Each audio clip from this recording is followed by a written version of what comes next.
اعوذ باللہ من الشیطان اللعین الرجیم، بسم اللہ الرحمن الرحیم۔ ناظرین اکرام، السلام علیکم ورحمۃ اللہ وبرکاتہ۔ میں ہوں آپ کا میزبان زرغام اعظمی۔ حوزہ معصومہ قم نبا فاؤنڈیشن کی جانب سے منعقد کیے گئے نبا انٹرنیشنل کوئز کمپٹیشن میں آپ سب کا استقبال کرتے ہیں۔ ناظرین، آج پھر ہمارے ساتھ اسٹوڈیو میں عالم دین، خطیب اہل بیت، حجت الاسلام والمسلمین، عالی جناب مولانا سید سعید الحسن نقوی صاحب موجود ہیں، اور جو ہمارا عنوان ہے ہم جیسے انسان اور اللہ کے مہمان، لہذا آج پھر کچھ سوال لے کے حاضر ہوئے ہیں۔ چلیے قبلہ کی خدمت میں چلتے ہیں۔ قبلہ السلام علیکم ورحمۃ اللہ وبرکاتہ۔ علیکم السلام ورحمۃ اللہ وبرکاتہ۔ قبلہ، جب ہم کسی کے گھر پہ جاتے ہیں مہمان بن کے، تو ہم اس کے لیے کچھ تحفے تحائف لے کے جاتے ہیں، لہٰذا جب ہم اللہ کے بھی مہمان ماہ رمضان المبارک میں بنے ہیں تو ہم کیا تحفہ اور تحائف لے کے جائیں؟ اعوذ باللہ من الشیطان الرجیم، بسم اللہ الرحمن الرحیم، وصلی اللہ علی محمد وآلہ الطاہرین۔ بہت اچھا سوال ہے کہ دنیا کا یہی دستور ہے کہ جب بھی کوئی کسی کے یہاں مہمان بنتا ہے تو وہ اس کے یہاں تحفے لے کر کے جاتا ہے، اور ہمارے دین میں بھی تحفے کی بڑی اہمیت ہے۔ تو ظاہر سی بات ہے کہ جو خدا بندوں سے کہتا ہے کہ اگر کسی کے یہاں مہمان بنو تو تحفے لے کر کے جاؤ، تو اب اگر ہم خود خدا کے مہمان بن رہے ہیں تو وہاں بھی ہمیں کچھ تحفہ لے کر کے جانا چاہیے۔ لیکن یاد رکھیے، جیسی مہمانی ہوتی ہے ویسے ہی انسان تحفے بھی لے کر کے جاتا ہے۔ تو کیونکہ ماہ جو رمضان کی مہمانی ہے وہ در حقیقت روحانیت اور معنویت کی مہمانی ہے، اسی لیے اس میں جو پہلا تحفہ ہے وہ یہ ہے کہ انسان جو ہے ایمان کا تحفہ لے کر کے جائے۔ اس لیے اگر آپ دیکھیں گے کہ جو آیت روزے کے بارے میں آئی ہے اس میں پہلی چیز کیا ہے؟ یا ایھا الذین آمنو، اے وہ لوگ کہ جو ایمان لائے۔ تو اس کا مطلب ہے کہ اس مہمانی میں انسان ایمان کا تحفہ لے کر کے جائے۔ دوسری چیز جو ہے وہ یہ ہے کہ انسان اخلاص لے کر کے جائے، خلوص کے ساتھ جائے۔ اس لیے مولا کائنات نے جو روزے کا فلسفہ بیان کیا ہے اس میں اسی نکتے کی طرف آپ نے اشارہ کیا۔ آپ فرماتے ہیں کہ الصیام ابتلاء لاخلاص الخلق، یعنی روزہ جو ہے وہ آزمائش ہے مخلوقات کی، اخلاص کے آزمائش کے لیے ہے۔ تو اس کا مطلب یہ ہوا کہ یعنی اگر روزہ خداوند عالم نے اس لیے رکھا ہے تاکہ بندوں کے اخلاص کو کیا کیا جائے؟ آزمایا جائے۔ تو اسی لیے انسان جو ہے وہ دوسرا تحفہ جو ہے وہ لے کے جائے پروردگار کی بارگاہ میں، تو وہ ہے اخلاص۔ تیسری چیز جو ہمارے پیغمبر کی حدیث ہے اس سے ہم نے اس کو حاصل کیا ہے، وہ آپ فرماتے ہیں کہ ان تمسک فی شہر رمضان بست خصال غفر اللہ ذنوبہ، اگر انسان جو ہے ماہ رمضان میں 6 خصلتوں سے اپنے آپ کو جو ہے تمسک کرے اور اس کو یعنی حاصل کرے اور اس کو لے جائے، تو گویا اللہ اس کے تمام گناہوں کو کیا کرے گا؟ معاف کر دے گا۔ ان میں سے پہلی چیز آپ نے جو بیان کی وہ یہ ہے کہ ان یحفظ دینہ، وہ اپنے دین کی کیا کرے؟ حفاظت کرے۔ یعنی تیسرا تحفہ یہ ہے کہ دین کی کو محفوظ رکھے۔ چوتھا تحفہ کیا ہے؟ وَيَصُونَ نَفْسَهُ، اپنے نفس کی کیا کرے؟ حفاظت کرے، کیونکہ انسان خواہشات کا کیا ہے؟ بندہ ہے، یعنی گویا ترک خواہشات کر کے جائے، ورنہ اگر خواہشات میں ہی مبتلا رہے گا تو پھر ماہ رمضان کی ضیافت سے فائدہ نہیں اٹھا پائے گا۔ چوتھی چیز ہے کہ وَيَصِلَ رَحْمَهُ، یعنی وہ اپنے رشتہ داروں سے صلہ رحم کرے۔ تو یہ تحفہ جو ہے انسان جب مہمان بن رہا ہے خدا کا تو صلہ رحم کا تحفہ لے کر کے جائے۔ وَلَا يُؤْذِي جَارَهُ، اور ایک تحفہ یہ ہے کہ وہ اپنے پڑوسیوں کو اذیت نہ دے۔ یعنی ماہ رمضان میں اگر ہم خدا کی مہمانی سے فائدہ اٹھانا چاہتے ہیں تو خدا کی بارگاہ میں ایک تحفہ کیا لے کے جانا ہے کہ گویا ہم پڑوسیوں کو اذیت دینے والوں میں نہ ہوں۔ ایک چیز جو تحفہ ہے، ایک اور اہم تحفہ ہے، وہ یہ ہے کہ وَيَرْعَ إِخْوَانَهُ، یعنی اپنے بھائیوں کی اور مومنین کے اور لوگوں کے حقوق کی کیا کرے؟ رعایت کرے۔ تو ایک تحفہ یہ ہوا کہ گویا حقوق العباد ادا کرے اور خدا نخواستہ کسی کے حق کی حق تلفی نہ کی ہو۔ تو یہ بھی اہم ترین کیا ہے؟ یہ تحفہ ہے جو انسان اللہ کی بارگاہ میں لے کر کے جائے۔ اور ایک جو اہم ترین اور تحفہ ہے وہ یہ ہے کہ انسان یغضن لسانہ، اپنے زبان کی کیا کرے؟ حفاظت کرے۔ اگر انسان اپنے زبان کی کیا کرتا ہے؟ حفاظت کرتا ہے، تو انشاءاللہ جو ہے وہ ماہ رمضان کی ضیافت سے کما حقہ فائدہ اٹھائے گا اور میزبان اس کا خوش ہو جائے گا۔ کیونکہ ہم جو تحفے لے جاتے ہیں اس کا ایک اثر یہ ہوتا ہے کہ جس کے لیے تحفہ لے جاتے ہیں وہ خوش ہو جاتا ہے۔ تو جب ہم اللہ کی بارگاہ میں یہ تحفے لے کے جائیں گے تو اللہ بھی کیا ہوگا؟ خوش ہو جائے گا۔ بے شک، جزاک اللہ قبلہ جب ہم کسی کے مہمان ہوتے ہیں اور جب رخصت ہوتے ہیں وہاں سے، تو ہمیں بھی کچھ تحفے ملتے ہیں، کچھ تحائف ملتے ہیں۔ اسی طریقے سے جب مہمان رخصت ہوتا ہے تو اسے بھی تحفہ دیا جاتا ہے۔ تو خدا اپنے مہمان کو کیا تحفہ دیتا ہے؟ یقیناً یہ بہت ہی اہم سوال ہے کہ دنیا کا دستور اور قانون یہی ہے کہ جب کوئی مہمان کسی میزبان کے یہاں سے جاتا ہے تو وہ اس کے لیے کچھ نہ کچھ تحفہ دیتا ہے۔ تو ظاہر سی بات ہے کہ خداوند عالم بھی اپنے ان بندوں کو جس کو اس نے ماہ رمضان میں مہمان بنایا ہے، جب ماہ رمضان رخصت ہوتا ہے تو وہ اسے کچھ تحفے عطا کرتا ہے۔ اور ظاہر سی بات ہے کہ جو جیسا ہوتا ہے اس کے تحفے بھی کیا ہوتے ہیں؟ ویسے ہی اور اسی معیار کے ہوتے ہیں۔ حدیث میں آیا ہے کہ ما من مومن یصوم شہر رمضان احتسابا الا اوجب اللہ تبارک و تعالی له 7 خصال، یعنی کوئی مومن ایسا نہیں ہے کہ جب وہ اللہ کی رضا کے لیے ماہ رمضان میں روزہ رکھتا ہے تو اللہ اسے 7 چیزیں عطا کرتا ہے۔ اولها یذوب الحرام فی جسدہ، پہلا تحفہ اللہ کی طرف سے یہ ہوتا ہے کہ جو خدا نخواستہ جس میں انسان دانستہ یا نادانستہ طور پر، کبھی ہوتا ہے کہ غیر شعوری طور پر بھی انسان حرام چیزیں کھا لیتا ہے، اس کو شبہ ہے، دوسرے کیا گیا ہے دعوت میں، اس کو نہیں پتہ ہے، بہت سی چیزیں ہو سکتا ہے کہ حرام ہوں اور اس کے جسم کا وہ حصہ بن گئی۔ تو کبھی دانستہ طور پر ہوتا ہے کہ انسان حرام کھاتا ہے، کبھی غیر دانستہ طور پر ہوتا ہے، لاشعوری طور پر ہوتا ہے۔ تو کہنے لگے کہ روزے کا جب یہ اللہ کا مہمان بنتا ہے روزہ رکھ کر کے، تو اللہ جب یہ ماہ رمضان میں 1 مہینے کا روزہ رکھتا ہے تو پھر اللہ اس کو تحفے میں یہ دیتا ہے کہ جو حرام اس کے جسم میں تھا وہ اسے پگھلا کے اور باہر کر دیتا ہے اور ختم کرتا ہے، گویا اس کے جسم سے حرام نکل جاتا ہے۔ یہ اس کا پہلا تحفہ ہے۔ سبحان اللہ۔ دوسرا تحفہ یہ ہے کہ یقرب من رحمت اللہ عز وجل، وہ اللہ کی رحمت سے کیا ہو جاتا ہے؟ قریب ہو جاتا ہے۔ اس لیے کہ اگر آپ دیکھیں تو ماہ رمضان جو ہے وہ 3 بنیادی جو ہے وہ تحفے رکھتا ہے، ایک رحمت ہے اور ایک برکت ہے اور ایک مغفرت ہے۔ تو اسی میں سے ایک چیز یہ ہے کہ دوسری چیز یہ ہے کہ وہ اللہ کی رحمت سے کیا ہو جاتا ہے؟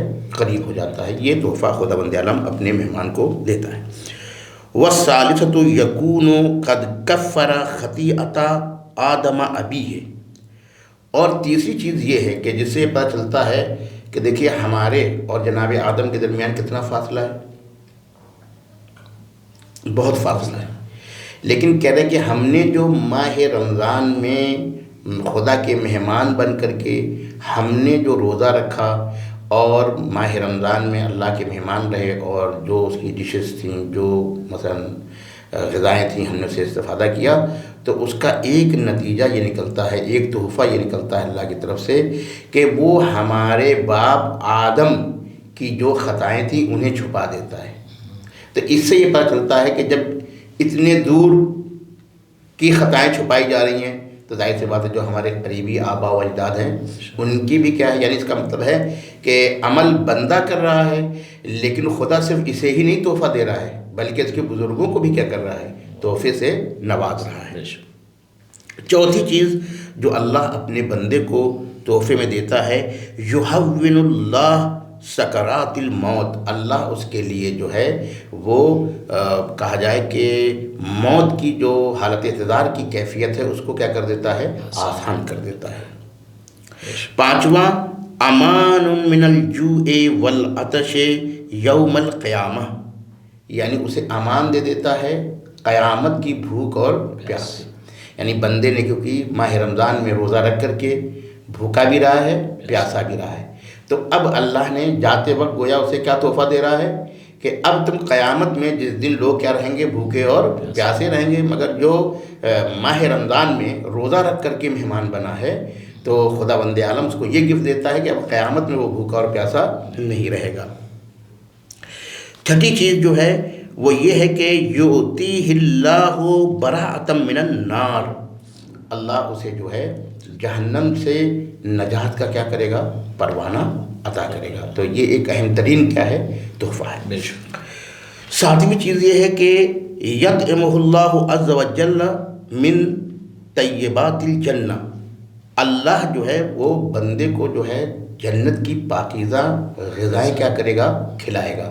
یعنی تم آج ماہ رمضان میں سحر اور افطار کے موقع پر تم جو ہے بہت سی غذاؤں میں مہمان بن کر کے تم نے وہ غذائیں نوش کی ہیں کیونکہ تم نے روزہ رکھا تھا، تو اب اللہ ایک اور تحفہ دیتا ہے کہ انشاءاللہ اب تم جنت میں بھی کیا کرو گے، جنت کی جو پاکیزہ غذائیں ہیں وہ تمہیں بطور تحفہ دی جاتی ہیں اور انشاءاللہ وہ تم اس کو بھی کیا کرو گے، نوش کرو گے۔ تو یہ ایک ہم نے کہا کہ چند چیزیں ہیں کہ جو اللہ جو ہے اپنے بندے کو کیا کرتا ہے، تحفے میں دیتا ہے۔ بے شک، جزاک اللہ قبلہ۔ ناظرین بڑھتے ہیں آخری سوال کی جانب۔ قبلہ یہ بتائیں کہ ان تحفوں میں سب سے خاص تحفہ کیا ہے، ہمارے ناظرین کو بتائیں۔ سب سے خاص تحفہ جو ہے اگر ہم دیکھیں روایتوں میں تو ایک اہم ترین روایت ہے اور اس سے یہ نتیجہ نکالا جا سکتا ہے، کیونکہ اس میں پیغمبر نے یہ کہا ہے کہ میری امت کو 5 چیزیں ایسی عطا کی گئی ہیں کہ جو گزشتہ امتوں کو نہیں دی گئی ہے۔ تو اس کا مطلب ہے کہ یہ تحفہ کیا ہے، خاص ہے، جو اللہ اپنے مہمان کو دیتا ہے۔ پیغمبر نے فرمایا اوتیت امتی فی شہر رمضان خمسا لم یؤتہن امت نبی قبلی، کہ میری امت کو 5 چیزیں ایسی دی گئی ہیں کہ جو اس سے پہلے والی امت میں سے کسی کو نہیں دی گئی ہیں۔